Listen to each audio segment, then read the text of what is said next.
tumawa, putang ina, wala ko naintindihan. Totoo ba? Sabi kasi kanina, nananakbo na kami ni Daddy pabalik. Tapos patakbo namin pabalik. Hinila na niya ako kasi natakbo na siya. Napatakbo na din ako.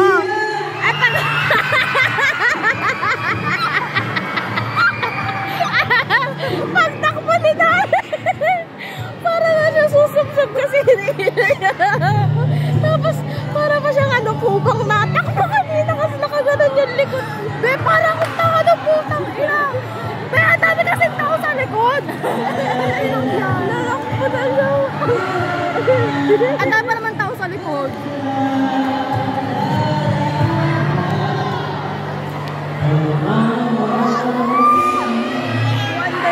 One day.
mananalo sa raffle na yan. Pero kapag spin the wheel ng recitation, una-una ako. Sana matawag sa sa raffle. Next raffle from Yums Aquinas, Daniel Karel.